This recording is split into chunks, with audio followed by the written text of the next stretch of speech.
Hello friends, welcome Sundar rapid farm. நம்ம முயலின் குணாதிசயன்றதில் வந்து 2வது பகுதி இப்போ நம்ம பார்க்கலாம். ஸோ இந்த கஸ்டமர் பார்த்தீங்கன்னா பிபி குளத்தில் வந்து வந்திருந்தாங்க. ஸோ என்னோடய பையனுக்காக அந்த ரேபிட் கேட்டிருந்தாங்க. சரி வாங்க சொல்லியிருந்தோம். நேராக வந்து பார்த்துட்டு அவங்க பிடிச்ச ரேபிட்டாக வந்து 2 குட்டி வாங்கிட்டு போனாங்க. ஒரு ஃப்ளம்மிஸு, ஒரு பிளாக்கு. இது வந்து ஃப்ளம்மிஸ் வந்து பையன், பிளாக் வந்து female.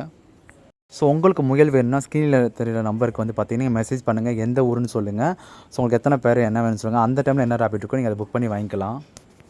Rapid attitude part 2. So இப்போ பார்த்தீங்கன்னா நீங்கள் முயல் குட்டி போட போகுதுன்னா அதுக்கு நீங்கள் கரெக்டான ப்ரீடிங் பாக்ஸ் வைக்கணும். நான் என்ன தப்பு பண்ணிட்டேன் பார்த்தீங்கன்னா, இந்த முயல் ஆல்ரெடி வேறு கூண்டில் இருந்துச்சு. ஸோ இதை மாற்றிட்டு க்ளீன் பண்ணலாம் சொல்லி இந்த கூண்டில் போட்டேன். பார்த்தா குட்டி போட்டுருச்சு. பட் குட்டி பார்த்தீங்கன்னா ப்ரீடிங் பாக்ஸ்க்குள்ளே போடாமல் ப்ரீடிங் பாக்ஸ் வெளியே போட்டுருச்சு.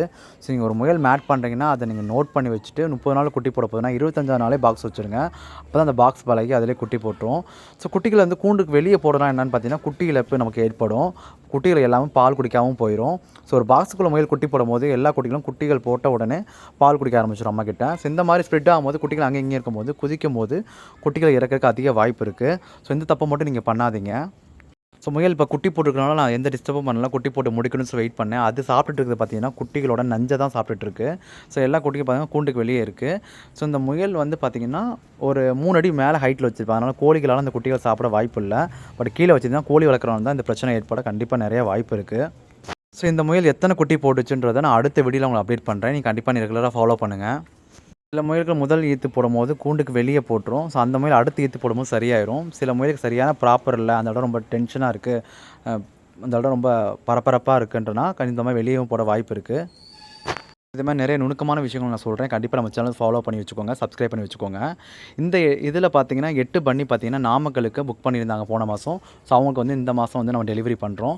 இதில் ஒரு பேர் இங்கிலீஷ் பாட்ரு, ஒரு ஃப்ளம்மிஸு, சின்சில்லா, பிளாக் ஜெயின்ட்னு இருக்குது. ஸோ இதில் 4 ஃபீமேல் 4 மேலுன்ற மாதிரி அவங்களுக்கு நம்ம புக் பண்ணி கொடுத்துருந்தோம். ஸோ நீங்கள் முயல் குட்டியாக எடுக்கும்போது பேராகவே வாங்கிக்கோங்க. அப்போ தான் அவங்க ஃபியூச்சரில் வரும்போது இதில் யார் ரொம்ப சிறந்தவங்களாக இருக்கணும் அவங்க நீங்கள் வச்சுக்கலாம், மற்றவங்க நீங்கள் சேல் பண்ணிக்கலாம். ஸோ நம்மக்கிட்ட பார்த்தீங்கன்னா முயலுக்கு தேவையான கூண்டு, ப்ரீடிங் பாக்ஸு, ட்ரிங்கிங் பாட்டில் எல்லாமே கிடைக்கும். முயலும் தரமானதாக கொடுத்துட்ருக்கோம். தரமான முயல் வேணும்னா கண்டிப்பாக நீங்கள் கொஞ்சம் வெயிட் பண்ணி தான் ஆகணும். ஸோ எல்லாமே புக் பண்ணி தாராளமாக நீங்கள் வாங்கிக்கலாம். ஸோ இந்த வீடியோ உங்களுக்கு பிடிச்சிருக்கு, பிடிச்சதை லைக் பண்ணி சப்போர்ட் பண்ணி சப்ஸ்கிரைப் பண்ணுங்கள். தேங்க்யூ.